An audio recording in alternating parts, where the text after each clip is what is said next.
Entrepreneurship is cool, but I like to teach people to manage their career like a business because it is their business.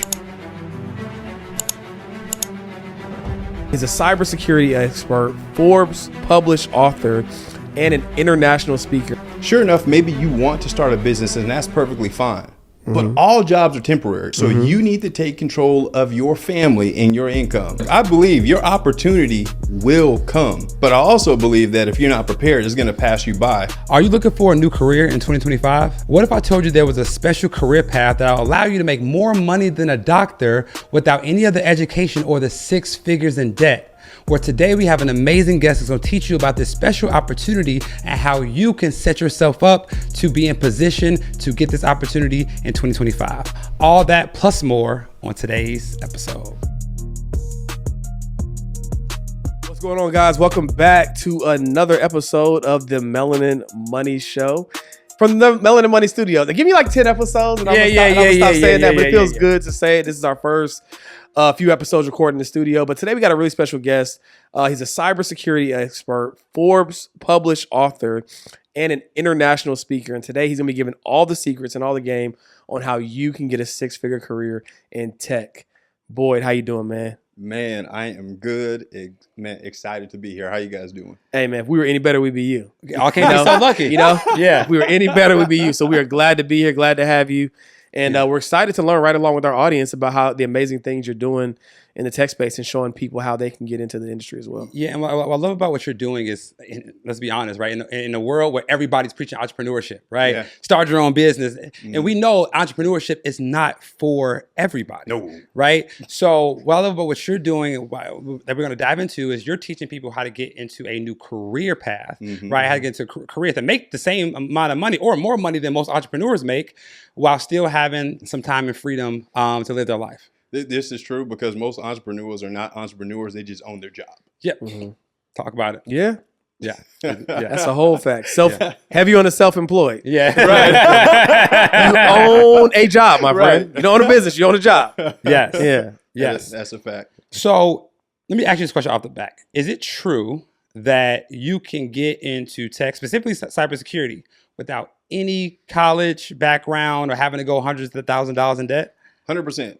Okay. Absolutely. I actually did it myself. So one of the mottos that I live by is actually something I learned from my pastor at church. I'm never going to ask anybody to do anything I'm unwilling to do myself. Right? So like when it comes to my clients and the work that I've done, everything is built on my experience. So I don't believe in experimenting on people, especially when they have to make an investment. Yeah. Like I'm the guinea pig here. Right. Yeah. I love that. Experience, not experiment. Right? Oh, 100%. Yeah, I love that. Yeah, more entrepreneurs need to hear that these days. Oh, for sure. Man, for sure. The take that was good. Yeah. You said it, brother. Came from you. Yeah. You know what? Real quick, I got to put out this disclaimer. Before I give any presentation or talk anywhere, I tell people I have the tendency to say some things that may be profound. Okay. But I won't remember them. So get your notepads, get your iPhones, your smartphone, dumb phones, and take notes. Right. Okay. And luckily this is recorded so y'all can run it back. Yeah. If he does drop some of them jewels that we know he gonna drop. Yeah. Awesome. So let's talk about this, cybersecurity tech industry. Like just give us some understanding on like how the salaries are really high, right? And people can get in here without like having to get college, degrees and things like that. How is that possible? Because like to become an accountant, you need 5 years of school, a CPA degree, just to come out making $65,000, $70,000. So how is it you can get into cybersecurity without those things? Yeah, man, I get that. By the way, I married a CPA, a forensic accountant, and she went to school for all the years, got the degree, got the CPA. So I get it. And, I can't hide no money. So I'm going to give you all the truth. Yeah. So the reason why I can't speak for other industries specifically, but where I made my career and where I've helped other people is specifically within a niche that is tied to credit card data security. Okay. So oftentimes people equate the salary that somebody is getting with the difficulty of the task, but it's not the difficulty. The reason why people are making so much money in this space is because of the impact. And so sure enough, like entrepreneurship is cool, but I like to teach people to manage their career like a business because it is their business, right? And so when you can tie what you do on a day-to-day basis for work to something that is critical to a company, they're going to pay you a lot of money. And so the way this works out is companies, any company that stores, processes, or transmits credit card data has to comply with this industry regulation that's called PCI, which is payment card industry. They got to comply every day and certify every year. And if they don't certify or they fail, they could be fined millions of dollars or even lose the ability to process credit card payments. So think about a company like Amazon or Walmart. If they lost the ability to process payments. Their business, they would go out of business. Exactly. So you got to ask yourself as entrepreneurs, does it make sense for me to pay somebody $150,000 to handle this? Or does it make sense for me to lose millions? Right. So I think what you're saying, well, at least what I'm gathering is, the bigger the problem, the bigger the salary. The bigger 100%. problem you're solving, the bigger salary you can be paid. 100%. Like literally your paycheck, the size of your paycheck is a direct correlation to the problems that you solve. And it kills me, man, when I be on social media and LinkedIn and people complaining about, man, I went to school for all these years and I'm only making this amount of money. I'm like, boo-boo. The company is not hiring your degree or your certification. They're hiring problem solvers. Let's just look at this objectively. What problem does your degree solve? Right. Yeah. None. There's your answer. It really, it's reflected in the dollars and cents. Yeah. It's crazy. Yeah. And I know you are author. You've wrote multiple books, right? I have. And I think on our last podcast before you got here, we were talking about intellectual property. So like what inspired, I guess, your decision to write books? Was that like the original thought process? You just were so empowered by the fact that people didn't know about the world of cybersecurity? Like what inspired you to like write not just one book, but multiple books? So it all comes down to authority, branding, and credibility. So when I help people get into these high paying jobs, nothing about what I do is traditional because I am completely untraditional. So when people say, oh, it's not possible to make this much money without a degree, well, you're looking at them right here. So the first book that I wrote was called Corporate Security, and it was 10 proven ways to address security breaches. I wrote that during the time of the pandemic when companies had to shift to remote work. And the biggest adversary they had was not hackers trying to get into their systems. It was the ones that were working for them that are now working at home. So take all that data into their house. Exactly. So like I help people get cybersecurity jobs, but let me be clear, I am not a course creator. I am a cybersecurity consultant for some of the world's largest companies. And so that was a credibility piece that I used to generate consulting deals. Everything that I do online is intentional about marketing and branding and creating the brand. So that was the first book. The second book that I actually published with Forbes, it's called Through the Firewall, The Alchemy of Turning Crisis into Opportunity. This was the book that helped me is ultimately sharing my journey of how I was born dead, failed out of college, lost my daughter in college, and ultimately overcame ADHD, bipolar disorder, to build an 8-figure company. And it has a step-by-step roadmap of how to do it. Because I believe truly that the journey that you go through, the pain and suffering, is not just for you, it's for other people's benefit. So I want to be able to connect with many people as possible. Yeah. I love that. And you mentioned some pieces of your story, which I definitely want us to get into, because I believe that people cannot be what they cannot see. And you're a walking testimony that you didn't have to go to school to get this. You didn't have to graduate college to get this, to get a high paying job in tech. So can you just dive into your story a bit and show us your journey into tech and your journey into cybersecurity so people can understand kind of how you got there and how they can, position themselves to get there as well. Yeah, but by the way, this is a bit comical. So first of all, I made a LinkedIn video about this today. It's so funny. It was just off the cuff. I was thinking, my mom called me. She calls me every morning to check on me. And she just likes to remind me, I'm the only person in my family that doesn't have a college degree. And my parents, y'all, I've sent them on an emotional roller coaster because I would get these jobs here in the Dallas-Fort Worth area. And then next thing you know, like, dude, why are you at home? Man, I quit. Why'd you quit? Man, I can't work at that job no more. Well, I didn't realize it was the ADHD brain. So like my brain craves novelty. And when you put me in a call center job that's paying me $7 per hour, answering the phone, doing the same exact thing every day, that is a prison for me. I couldn't do it. Yeah. So I had to figure out something. And the catalyst to me actually getting into IT was actually Steve Jobs. So like when he started bringing out the iPads, the iPhones, all that good stuff, I was like, I saw that this was the wave of the future. And my first tech job was actually self-created, because one of the things that I've learned is in order for you to get elevated, you need to serve. You got to serve. And all experience is your experience. You can sell it or tell it however you want to. So I'm working at this copier company here in Dallas.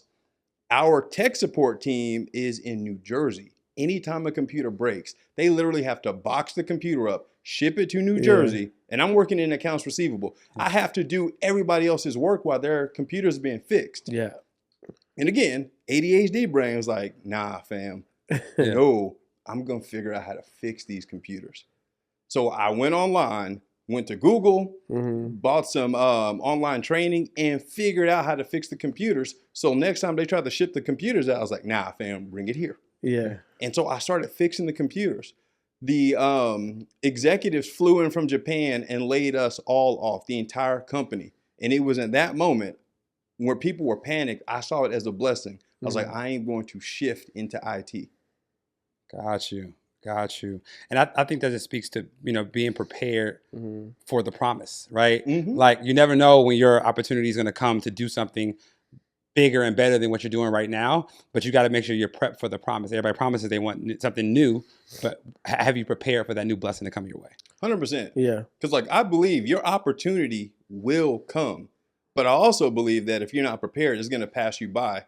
And if you don't have the right mindset, you can turn into a whole victim. But that's a whole nother story. So after I got into IT, still, like I was not on the gravy train. Because like I don't have a college degree. Right. I have limited experience. And what I'm doing is tech support. As much as people think, like I don't try to crap on people for doing tech support work, but you have to understand the economics of it. It's not very valuable. Yeah. Right. And so I kept trying to get all these different certifications to make more money, and it wasn't happening. The thing that finally clicked, y'all, when I'm talking about being in the right place at the right time, I'm working at a software company. I get a call from my manager. At this point, I'm working overnight. Yeah. He calls me during the daytime, and I was concerned because the night before I had snuck out. Yeah. Because I was working in this gigantic building by myself. Yeah. And so he was like, "Boyd, I need you to come to the office." I'm like, "Bro, the daytime, fam, what is this?" Yeah. He's like, I need your help with this cybersecurity audit. We are about to fail. I was like, what this guy do with me, and why are we about to fail? Yeah. He said, go look in the conference room and you'll see. The guy that's leading the cybersecurity audit is in there, head down, slumped over, sleeping in front of the auditor. Drooling, snoring. I was like, you gotta be kidding me. So I come back, he's like, so can you help us? I was like, yeah. The reason why, first of all, let me clarify something. He asked me if I was willing because I had made it known that I wanted to get into cybersecurity. A lot of people complain about lack of opportunities and advancement, but they ain't never opened their mouth about what they want. Yeah. You know what I mean? Closed mouths don't get fed. Yeah. Anyway, so I was able to figure out this whole, so it was actually a PCI assessment, going back to the credit card data security thing. And so like I helped the company get through the assessment, and they brought in these external auditors because they have to go through an annual audit. When I'm finished, the guy was like, dude, you're pretty good at this. Like, you considered a career in this? I was like, why would I do that? You guys are auditors and I'm the tech guy. Yeah. Like, y'all ain't making no money. How much money are you making? Yeah. Like 150,000. Yeah, I was like, yeah. I called my wife. I was like, Tiana, yo, I just learned something. And then I was like, well, you should have known this because she was working at Big Four. Oh, so she should have known. Yeah. She should have known this. Yeah.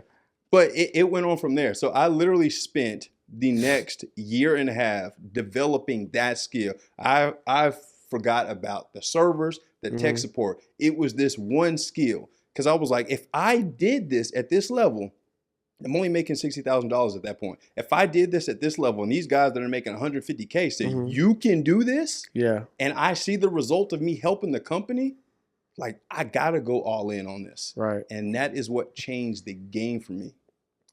Gotcha. Wow.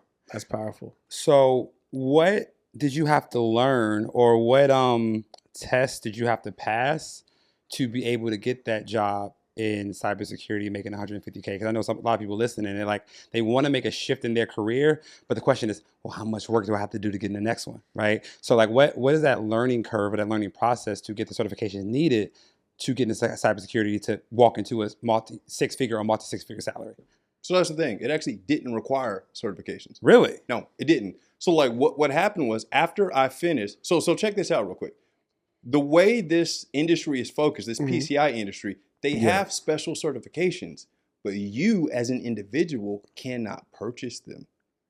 The company that hires you does. Got you. Okay. So like this actually makes the marketing difficult for what I do, because people have been so convinced, I got to get a certification, get a job first. No, I'm telling you, understand this skill set, be able to communicate your value, communicate your understanding of this framework. You'll get hired, then they will send you to get the training. You can't do it on your own, right? So I was grinding. The company sent me to get the PCI certification, and then American Airlines called me.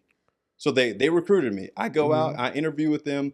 I explain my experience, how I saved my company from the audit, how I can add value, my expertise.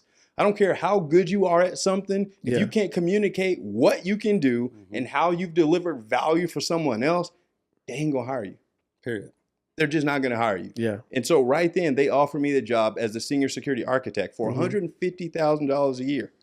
So you went from 60 to 150. Yes. Okay. Almost tripled your Sheesh. salary. Yeah. In 18 months. In 18 months after I helped them save that. So like I don't want people to think like, oh man, I just got to learn this PCI thing. Right. No, like I am the PCI Rosetta Stone. Yeah. Like I understand this because like I was focused in on it. And so I knew exactly what problems that they were having. And even in the interview, because I treat all interviews like consultative sales, right? Let me understand what your problem is. Now, let me present how, based on my experience, this is the way that I would execute this. Right. And they were sold. They were sold. Wow. So you mentioned something to me before, George. I'll let you ask the next question, but I'm really intrigued right now. You mentioned before we start recording that you help your students and clients get jobs without a resume. Without application. Without application, right? How do you help somebody get a job without an application? How is that possible? See, check this out real quick. Let me hit that rewind button real quick. Okay. Remember, I said American Airlines called me. I never applied. $150,000 job. The job after that, where I became the external auditor that was going out serving different clients, $215,000 a year. I never applied for that. So what has worked for me has been the marketing and branding of the skills on LinkedIn. Like I can't tell you how many six-figure contracts. So even working at American Airlines, and I walk my clients through this case study, I literally negotiated $120 per hour, fully remote job that I did and executed while still working at American Airlines. So I'm making $150,000 a year there, plus an additional side contract that's paying me $120 per hour. With the paychecks, the pay stubs approved, just in case. That's crazy. That's crazy. Gotcha. So I think just to take a slight turn here, because I think people hear the term cybersecurity and they have a general understanding. But for the everyday person, when they think about cybersecurity, what are some of just so they can make it real for them, what are some of the common cybersecurity risks, right? That are ways in which people get exposed when it comes to their cybersecurity, whether it's their home internet or lack of two-factor authentication. Like, what are just some things that you see people constantly overlook as to why they end up finding themselves in cybersecurity issues? Yeah, so it's funny you mentioned that, and I got to touch on that real quick. Hollywood has destroyed people's minds when it comes to cybersecurity, right? Because there's the cybersecurity that people think about, which is the hacking and the coding, because they're always showing somebody in a cafe with a hoodie on. I'm going to crack this thing. Yo, sure enough, that is a component of cybersecurity, but that is not everything. And that's why people immediately start looking for certifications and technical things. But if everybody was a hacker or a coder, who would be a manager? Right. If everybody was a hacker or a coder, who would be the writer of the reports? Right. So like everything has to have checks and balances, auditors, leaders, managers, etc. But when it comes to cybersecurity, some of the biggest risk is simple password hygiene. So my thought process behind passwords is if you know your password, it's insecure. Simple as that. You know it, it's insecure. You should be using a password manager where you have to remember one password to the vault and it handles and manages your authentication. Because like if it's living in your mind, that means you're probably using it all over the place. Yeah. And people got to understand this, especially the way technology is set up. Your cell phone and your emails, if those things get compromised, your whole life can be destroyed. Because if somebody, for example, they do something that's called SIM swapping, where they take your servers off your phone, put it on another device. If they go to your bank account and try to reset your password or email, what are they going to do? They're going to send you a text message to confirm. Yeah. But if you don't have your phone, game over. Yeah. Sad story. I was living in Medellin, Colombia.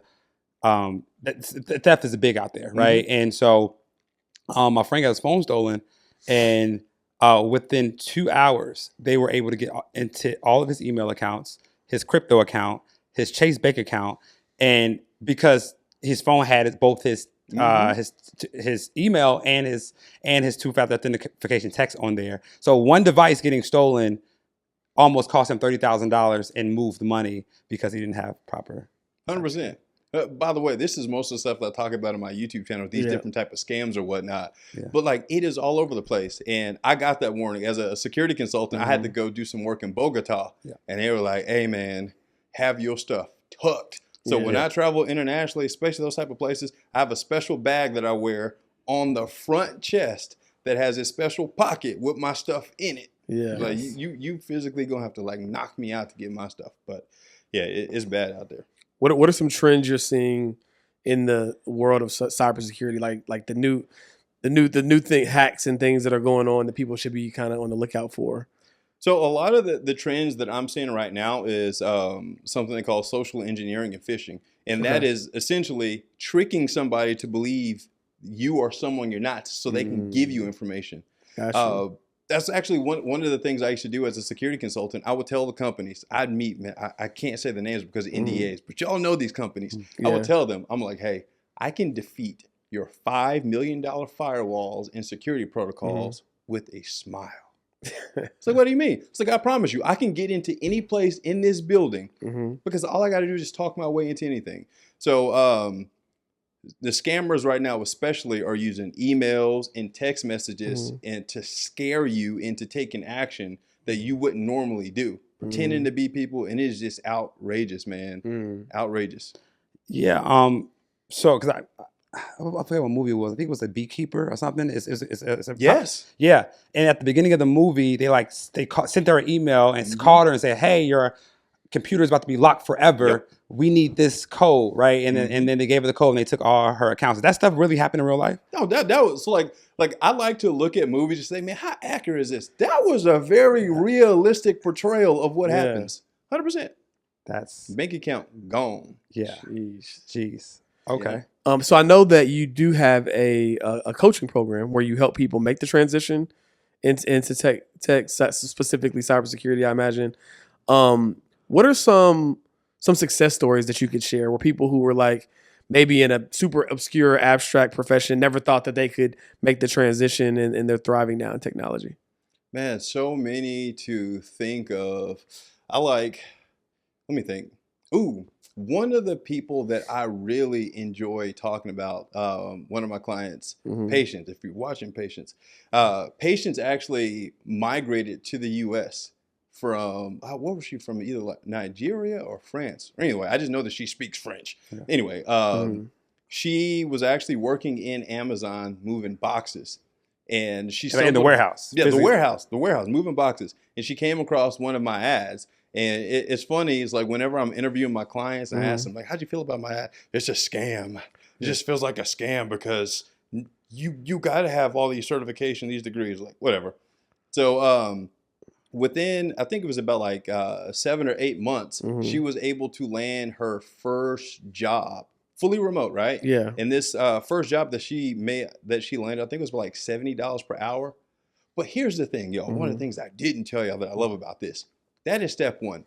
So it's funny you mentioned at the top of the podcast, a lot of people talk about entrepreneurship, but you help people with careers. But I teach people how to turn their career into a business. So like my clients make more money than doctors because they do something that I call contract stacking.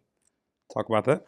So, and the reason why this is so important, if people can get out of their minds this whole hacking and coding thing and see what we do as in cybersecurity PCI, we are glorified auditors.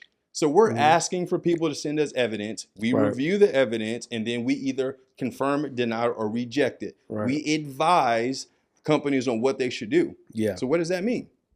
That means I'm not having my hands on a computer, on a keyboard all day. So most of my clients with one job are probably working 10, 20 hours a week. That's how I was able to work that $120 hour per, you see what I'm saying? So everything that I do is based on my experience. So she started stacking 2 jobs. She's making over $200,000 a year fully remote. Wow. And the people that follow my framework, which I don't recommend everybody stack initially. You got to get your feet wet with one. Don't get fired from both jobs. Exactly. Yeah, I said juggling and dropping both at the same time. I told him, I was like, hey, hear my heart when I'm saying this. I love my wife. I love my wife, and she knows this. I was like, when you do this stacking thing, you have to treat one like your side chick and your main chick. You know, at any given time, this side chick can go. We ain't putting all the eggs in that basket. But there's a framework and way that we manage this. But a lot of our clients, they do contract stacking.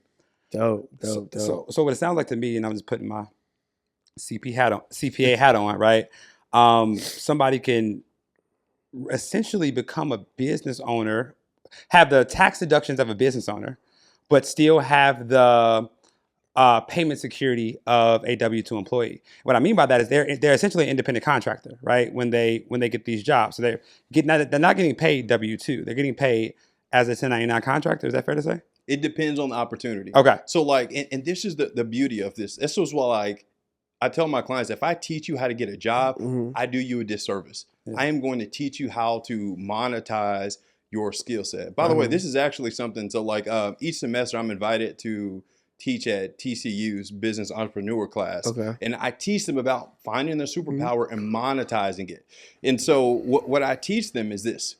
Sure enough, maybe you want to start a business and that's perfectly fine.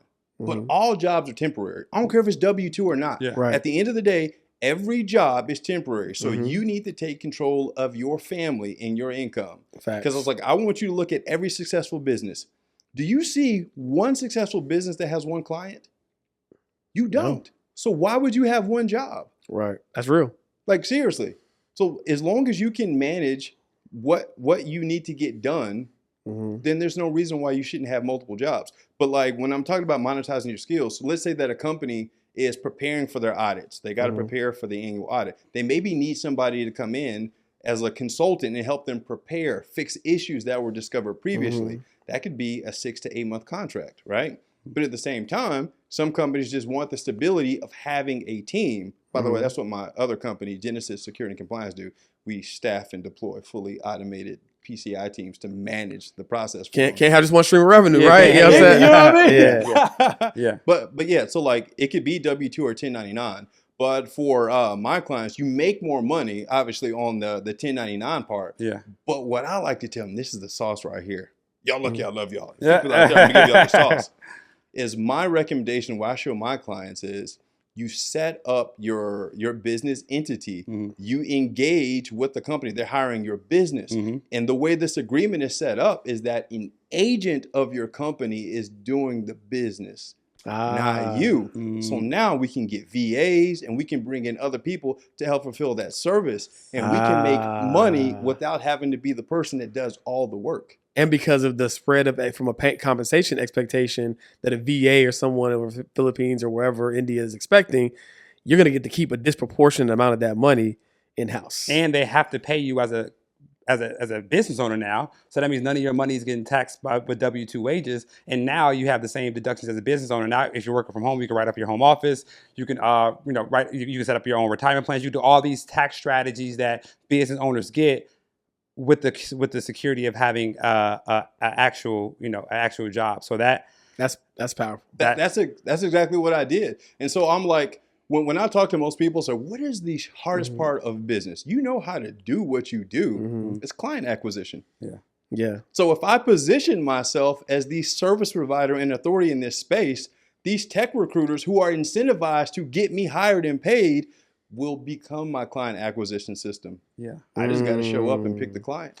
And you said you have a staffing agency for I guess companies, for tech companies? Yeah, well, so it's not just specifically tech companies, but so because like any company, so ideally we deal with companies that are medium sized and above that need PCI teams. But yeah, like we either consult, advise, or we place the entire team. And I'm assuming there's scenarios where the people from your program, you're sourcing. Are you sourcing them through your staffing agency for these other companies? Absolutely. Yeah, that's what I was about to say. I'm like, so now you're putting your students in position to win because you can put them on the team and get them a job. That's so let's talk about that program a little bit, right? Because I know people are hearing this, they're probably thinking, forget this job I'm in right now. Yeah. So like walk us through, like someone says, you know what, this sounds interesting. I want to skip the line. I want to be guided through this process. Can you give us a 30,000-foot overview of like, what is it like from the moment someone says, you know what, I want to start this process and they decide to join your program? What does it look like? Yeah. So ideally what they have to do is they need to apply first. Because like I like the hands-on approach to work with my clients, and I don't work with everyone. Because at the end of the day, me and my wife, we started our company for a specific reason, and that is to help people build wealth for the kingdom. But I can't have people around me that are just guided by money, Right? or people that are just around me because they think they're going to get something, and then they don't achieve the result because they're so fixated on the end result instead of the process. Anyway. So have a conversation with me and my team. And then once we evaluate that we can actually help you, because if we can't help you, we don't need your money. Then we take them through the most important part of the process. And this is something that we call the authority mindset. It is so prevalent and important to what we do. My attorney made me trademark it. She made me trademark it. Yeah. So most people have been conditioned to believe that they got to speak a certain way, they got to have a certain background, a certain level of education to be able to command and present themselves like a subject matter expert. So we have to destroy all of those beliefs in the beginning, or what we do will not work. Because like there's nothing traditional about what we do. So once we get the mindset right, then we teach the people how to develop the skills. Because like ultimately, if I was to simplify this for you, it becomes like this. If you want to make 6 figures or multiple 6 figures without college degrees, without needing a whole bunch of certifications, you need an in-demand skill set. You need to be able to communicate that in-demand skill set. And you need a consistent way to get in front of hiring managers and decision makers. And so what we do is we help them develop the skills, we coach them through the process, and then we help them build out what we call the reverse application system that brings the hiring managers to them. Because when I talk to people about getting a job, they say trying to get a job is like a job because they're sitting and applying, just submitting applications all day. And that is the worst strategy that you could ever use. Okay.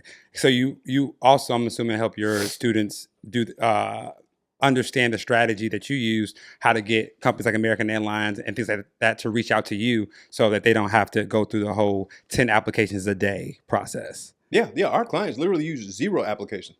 0. So that's what you mean by the 0 application process, right? Is this because you're helping them attract their ideal employer? There it is. It's attract, not apply. Because like think about it like this.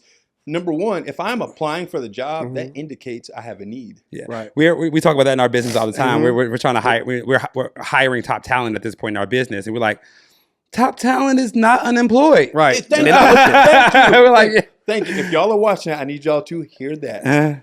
Like top talent is poached. Yeah, right. And so like I'm so just anti what most people are doing out there. I was like, I see clients or people on LinkedIn with that open to work banner. I'm like, take that down, man. Looking you look needy. needy. Yeah, exactly. Yeah. You don't want to look like that. Repels people. Yeah, I need that scratch. I ain't eating.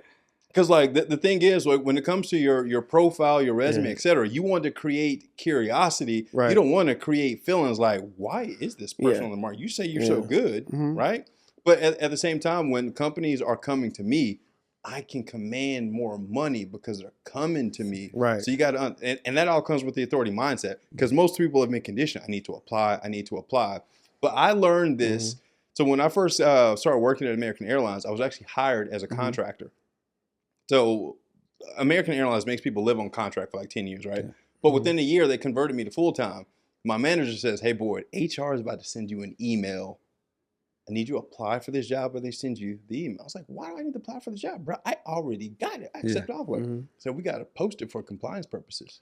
And so that's when I found out a lot of the jobs that are out there on these job boards are for compliance purposes. They already know who they already took. So you out there wasting your time applying. They already wasting time. And this is the other thing that I found out with actually stepping into the tech recruiting. The prize roles are not even published. They're given to recruiter companies because hiring is tough. Yes, preach to the choir. You know what I mean? It's Preach to the tough. choir. So somebody thinking, I'm gonna go to school, I'm gonna get this education, I'm just gonna apply for a job, and I'm about to get this. Like that ain't the way this works. Yeah. Especially when we're talking about 6 figures and above, that may work for lower level positions, but at this level, if you're submitting applications, something's wrong. As a matter of fact, I will say this: if you don't have 5 to 10 recruiters reaching out to you each week trying to get you, something is wrong with your brand. And I think I'm glad you said something's wrong with your brand, because a lot of employees, right, or W-2 workers wouldn't think that having a brand is something they need to worry about, right? But if you're trying to excel in your career, if you're trying to move up the ladder, you 100% need a brand in order to attract the top employers that are seeking out top talent, right? And I think that's a paradigm shift that every employee needs to have. It's like, yes, it might look different than a personal brand from an entrepreneur standpoint, but I need a brand too. I think a lot of people could benefit from having that paradigm shift.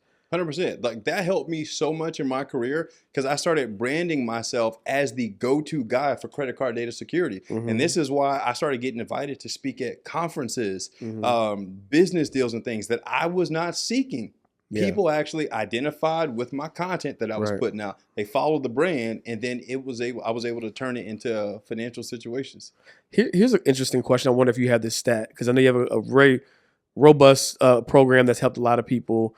Carter's actually recommended that we increase our CSMs because of we learned about your program. So my question to you is, do you know how, like in totality, like salary increases from everybody that came through your program, roughly like how much you have helped people improve their salaries or income by?